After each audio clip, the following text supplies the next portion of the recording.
ലക്ഷ്യം പിണറായിയോ എന്നാണ് ചോദ്യം. ആന്റോ?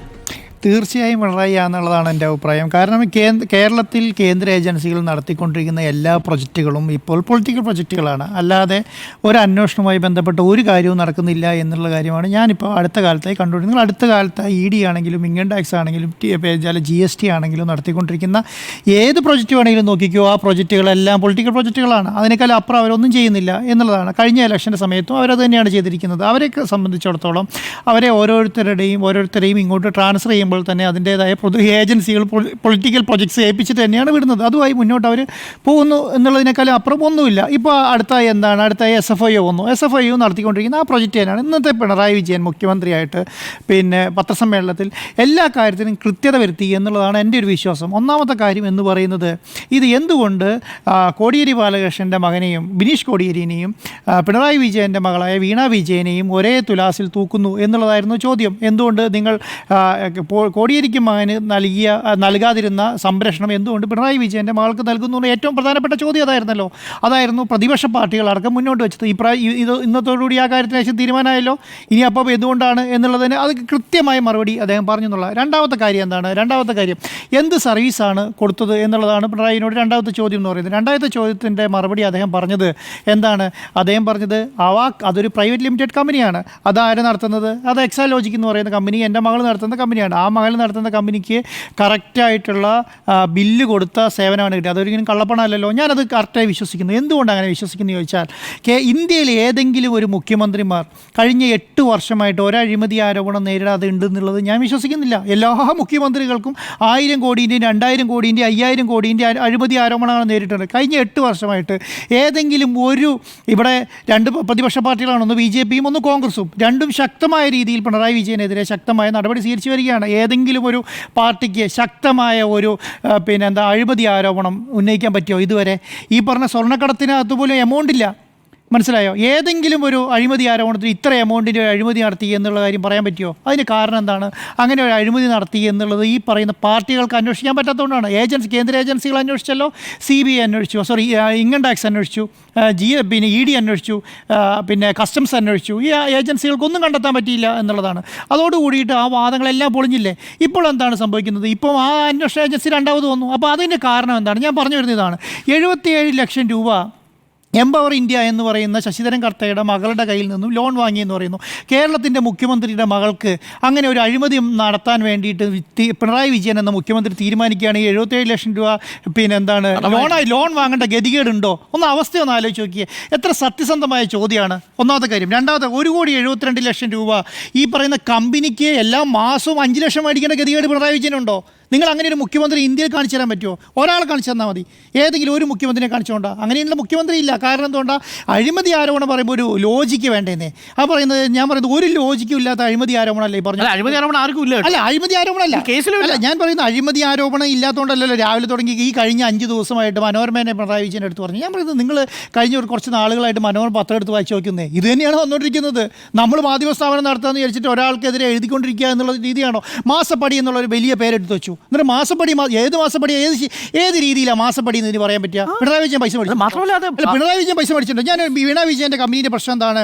അവരുടെ നിങ്ങൾ വെറുതെ ഗൂഗിളിൽ കയറിയിട്ട് about Exalogic solution private limited എന്ന് അടിച്ചു. എബൌട്ട് എന്താണ് അതിൻ്റെ ഇതെന്ന് പറയുന്നത്? അതെന്താ പറയുക? IT സർവീസാണ് ഒന്നാമത്തെ കാര്യം. അതിന് അടുത്ത എന്താ പറയുക? അതൊരു കൺസൾട്ടിങ് കമ്പനിയാണ്. രണ്ടാമത്തെ കാര്യമാണ് സ്പെഷ്യലൈസിങ് in digital transformation and SAP solution. ഇത്രയാണ് അവർ ചെയ്യുന്ന പരിപാടി. അതിൽ കൂടുതൽ എന്ത് സേവനമാണ് കൊടുക്കേണ്ടത്? അവർ ആ സേവനം കൊടുത്താൽ മതി. ആ സേവനം IT സർവീസ് ചെയ്യുന്നുണ്ട്, SAP സർവീസ്, ഇതിനകത്ത് അവർക്ക് ചെയ്യേണ്ട ഉത്തരവാദിത്വം അത് ആ കമ്പനി തീരുമാനിച്ചോളൂന്നേ. അവർ തമ്മിലൊരു എഗ്രിമെൻ്റ് ഉണ്ടാക്കുന്നു. ഇപ്പം നാളെ രാവിലെ പിണറായി വിജയൻ്റെ മകൾ നിങ്ങളുടെ ആരെങ്കിലും ഒരു കമ്പനിയിൽ വന്നിട്ട് പറയുകയാണ്, എനിക്കതാ ഞങ്ങളുടെ കമ്പനി ഇതാണ് ചെയ്യുന്നത്, ഞാനൊരു കമ്പനി തുടങ്ങി, എൻ്റെ കമ്പനി ഈ കാര്യങ്ങളാണ് ചെയ്യുന്നത്, നിങ്ങളുടെ കമ്പനി ഞാൻ ഈ സർവീസ് നിങ്ങൾക്ക് തരാം, അല്ലെങ്കിൽ ഞാൻ ഇതാണ് ചെയ്യുന്നത്. അങ്ങനെയാണല്ലോ നമ്മുടെ ഓഫീസുകളിലും കേരളത്തിലെ എല്ലാ ഓഫീസുകളിലും ഓരോ IT കമ്പനികളും വന്നിട്ട് ചെയ്യുന്നത്. അവർ വന്നു കഴിഞ്ഞാൽ അവരുമായിട്ടൊരു എഗ്രിമെൻറ്റ് വെക്കും, നമ്മളുമായിട്ട് ഡിസ്കസ് ചെയ്യും, ഇത്ര എമൗണ്ട് ഫിക്സ് ചെയ്യും, എഗ്രിമെൻറ്റ് വെക്കും. എഗ്രിമെൻറ്റ് വെച്ചാൽ പിന്നെ അവർ തരുന്ന ബില്ലിന് അടിസ്ഥാനമായി പേയ്മെൻറ്റ് കൊടുക്കും. ഇതാണ് ചെയ്തിട്ടുള്ളത്. അങ്ങനെ അല്ലായിരുന്നെങ്കിൽ വേറൊരു കാര്യം, ഇതിനകത്തൊരു ചെറിയ ലോജിക്കൽ പ്രശ്നമുണ്ട്. എന്ത് ലോജിക്കൽ പ്രശ്നം എന്നറിയോ? അങ്ങനെയാണെങ്കിൽ ഈ പറയുന്ന CMR കമ്പനിക്ക് തന്നെ 77 ലക്ഷം ലോണും കൂടെ കൊടുത്താൽ പോരായിരുന്നോ? എന്തിനാ എംപവർ ഇന്ത്യയെ പോയി ലോൺ മേടിക്കേണ്ട അവസ്ഥ ഉണ്ടായിരുന്നത്? അതെന്ന് പറയുന്നത് ഇത് സേവനത്തിന് കിട്ടുന്നത്. ഇതൊരു CMR കമ്പനിയാണ്. ഈ കമ്പനിക്ക് എന്താ പ്രത്യേകത? ഈ കമ്പനി ഗവൺമെൻറ് ആയിട്ടും ഇത് ലിമിറ്റഡ് കമ്പനിയാണ്. അവിടുന്ന് അങ്ങനെ ലോൺ കൊടുക്കാൻ പറ്റില്ല. അപ്പോൾ ശക്തമായ രീതിയിൽ അത് രണ്ട് പ്രത്യേകതയാണ്. ഒന്നാമത്തെ കാര്യം, ഒരു കമ്പനി ലോൺ കൊടുത്താൽ ആ വർഷത്തെ ബാലൻസ് ഷീറ്റ് മാർച്ച് 31 സബ്മിറ്റ് ചെയ്യുന്ന ബാലൻസ് ഷീറ്റിൻ്റെ അകത്ത് എന്താണ് ഈ പൈസ കൊടുക്കാനുള്ളവരുടെയും കിട്ടാനുള്ളതെയും വരവ് വെക്കും. അവിടെ നമ്മൾ ഇത്ര പൈസ ലോണായിട്ട് കൊടുത്തിട്ടുണ്ട്, ഇത്ര പൈസ ഞങ്ങൾക്ക് സർവീസ് കൊടുത്തിട്ട് കിട്ടാനുണ്ട്, അത് ഈ ബാലൻസ് ഷീറ്റ് ഉണ്ടാവും. ഇതേപോലെ തന്നെ എക്സാലോജിക്കിൻ്റെ ബാലൻസ് ഷീറ്റിലും ഉണ്ടാവും. ഇത്ര പൈസ ഞാൻ ഇവരോട് വാങ്ങിയിട്ടുണ്ട് എന്ന് പറയുന്നു. അത് ഈ SFI അന്വേഷണം വന്ന് ഈ കഴിഞ്ഞ വർഷമല്ലേ? ഇത് ഏത് വർഷത്തെയാണ്? അതിന് തൊട്ട് മുമ്പത്തെ വർഷമാണ്. അപ്പോൾ SFI അന്വേഷണം വരുന്നുണ്ട് എന്ന് മുൻകൂട്ടി കണ്ടിട്ട് അവരെ രണ്ടുപേരെയും ബാലൻസ് ഷീറ്റ് എഴുതി വെക്കൂലല്ലോ. ഓഡിറ്റഡ് ബാലൻസ് ഷീറ്റ് സബ്മിറ്റ് ചെയ്യുന്നതല്ലേ? ശുദ്ധമായ നുണ എന്ന് പറയുന്നത് ശുദ്ധമായ നുണയാണ്. ഇത് ഏത് ഏജൻസി അന്വേഷിച്ചാലും എങ്ങനെ അന്വേഷിച്ചാലും ഇത് ശുദ്ധമായ നുണയാണ്. ഈ നുണയനെ നമ്മൾ എത്ര രീതിയിൽ വക്രീകരിച്ച് നേരെയാക്കാമെന്നത് നോക്കിയാൽ നടക്കില്ല. കാരണം എന്താണ്? ഇത് ഡോക്യുമെൻ്റായി പോയ സംവിധാനമാണ്. പിന്നെ എന്താണ് അടുത്ത ചോദ്യം? ഇന്നത്തെ പിണറായി വിജയൻ്റെ ചോദ്യം എന്താണ്? നിങ്ങൾ പിണറായി വിജയനെ സ്വാധീനിക്കാൻ വേണ്ടി ഈ പണം കൊടുത്തതാണോ? ഇനി അങ്ങനെയാണെന്ന് നോക്കുക. തെളിവില്ലെന്നോ? അതിന് തെളിവുണ്ടോ? അങ്ങനെയാണെങ്കിൽ പിണറായി വിജയനെ കുറിച്ച് സംസാരിച്ചതിന് തെളിവോ? പിണറായി വിജയൻ ഈ അങ്ങോട്ട് ചോദിക്കുന്നുണ്ടല്ലോ, എന്ത് സേവനമാണ് കൊടുത്തത് എന്ന് പറയുന്നത് പോലെ തിരിച്ച് എൻ്റെ ചോദ്യം എന്താണെന്നറിയോ? പിണറായി വിജയൻ എന്ത് സേവനമാണ് ഇവിടെ ചെയ്തു കൊടുത്തത് തെളിയിക്കാൻ പറ്റണം. അത് പറ്റുമോ? അത് പറ്റില്ലല്ലോ. അപ്പോൾ അതുകൊണ്ടാണ് കേരള ഹൈക്കോടതിയും 2 വിജിലൻസ് കോടതികളും. അതാണ് ഞാൻ പറഞ്ഞത്. അതോടുകൂടിയിട്ട് ഈ പറയുന്ന സംവിധാനത്തെ നശിപ്പിച്ച് അത് ഇല്ലാതാക്കി എന്നുള്ളതാണ്. ഇനി ഏറ്റവും വലിയ പ്രധാനപ്പെട്ട കാര്യം എന്ന് പറയുന്നത്, കേരളത്തിൻ്റെ മുഖ്യമന്ത്രിയുടെ പിണറായി വിജയൻ്റെ മകൾക്ക് ഇനി ഒരു ബിസിനസ്സും ചെയ്യാൻ പറ്റില്ലല്ലോ. അങ്ങനെയൊന്നും ചെയ്യാൻ പറ്റില്ലല്ലോ. നിങ്ങൾ ഇന്ത്യയുടെ ബാക്കിയുള്ള മുഖ്യമന്ത്രി ബാക്കി 28 സംസ്ഥാനം ഉണ്ടല്ലോ, 28 സംസ്ഥാനത്തെ മുഖ്യമന്ത്രിമാരുടെ മക്കളെന്താ ചെയ്യുന്നതെന്ന് അന്വേഷിച്ച് നോക്ക്. എല്ലാവരും വൻകിട കമ്പനികൾ നടത്തിക്കൊണ്ട് പോവുകയാണ്. ഇത് ഒരേ ഒരു കമ്പനി വളരെ തുച്ഛമായ രീതിയിൽ തുടങ്ങി. അതും എവിടെയാണ്? ബാംഗ്ലൂർ പോയി തുടങ്ങി. ഇവിടെ ബഹളം ഉണ്ടാക്കി വിചാരിച്ചിട്ടായിരിക്കും ബാംഗ്ലൂർ തുടങ്ങിയിട്ടുണ്ടാവുക. അവരെവിടെയും തുടങ്ങട്ടെ. ഒരു കമ്പനി കൊടുത്ത് അതുവരെ പൂട്ടിയിട്ടിരിക്കുന്ന അവസ്ഥയാണ്. എന്തുകൊണ്ടാണ്? അവരുടെ അച്ഛനായ മുഖ്യമന്ത്രിക്ക് ഈ പറയുന്ന രാഷ്ട്രീയമായിട്ടുള്ള അപവാദം കേൾക്കണ്ട എന്ന് വിചാരിച്ചിട്ട് നിർത്തിവെച്ചിരിക്കുകയാണ്. അതെ, ആ പറയുന്ന സംവിധാനത്തിലേക്ക് കേരളത്തിൽ ഇതുപോലെയാണോ കേരളത്തിലെ മറ്റുള്ള സ്റ്റേറ്റിലെ മുഖ്യമന്ത്രിമാർ ചെയ്യുന്നത് എന്നുള്ളതാണ്. പിന്നെ രണ്ടാമത്തെ കാര്യം എന്താണ്? ഇവരുടെ പിണറായി വിജയൻ്റെ മകൾ പൊളിറ്റിക്സിലേക്ക് വന്നിട്ടില്ലല്ലോ.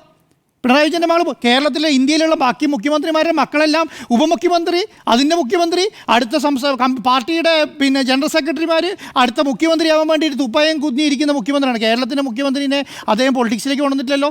ഇനി നിങ്ങൾ ഈ പറയുന്ന പിണറായി വിജയൻ ഈ രാഷ്ട്രീയം ഉണ്ടാക്കി മുഴുവൻ കൊണ്ട് പിണറായിൻ്റെ മക്കൾക്ക് കൊടുക്കാമല്ലോ. അപ്പോൾ ശക്തമായ രീതിയിൽ അവർ പ്രാപ്തിയോടുകൂടി ചെയ്യുന്ന ഒരു ബിസിനസ് അതിൻ്റെ അകത്തുണ്ടാകുന്നത്. ഇനി ഞാൻ പറയാം, ഇനിയിപ്പോൾ നാളെ രാവിലെ ഇത് മാത്രമല്ലേ ഉള്ളൂ. നാളെ രാവിലെ ഇതിൻ്റെ ബന്ധപ്പെട്ടിട്ട് കാര്യങ്ങൾ മുഴുവൻ ഇനിയിപ്പോൾ ഇവരെന്താ പറയാന്നറിയോ? ഇപ്പോൾ പറഞ്ഞു തുടങ്ങിയത്, നിങ്ങൾ മേടിച്ച് 77 ലക്ഷം തിരിച്ചു കൊടുത്തിട്ടില്ലല്ലോ എന്നാണ് പറഞ്ഞു വരുന്നത്.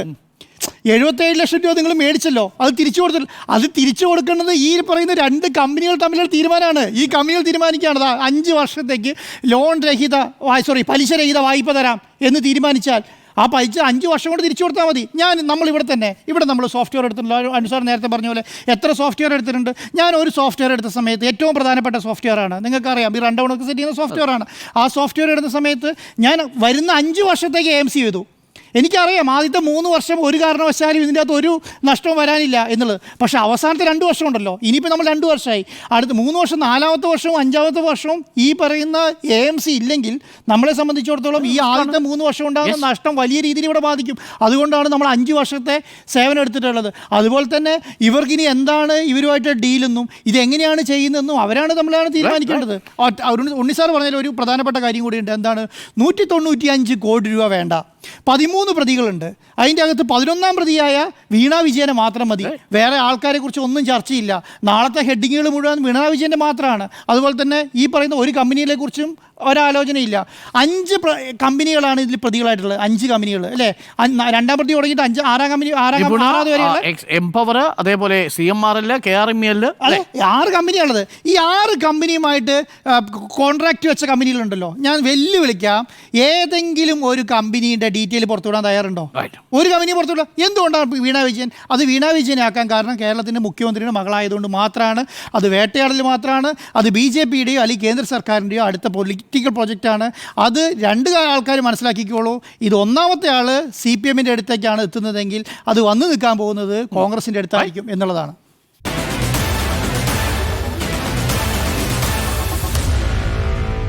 Meet the editors.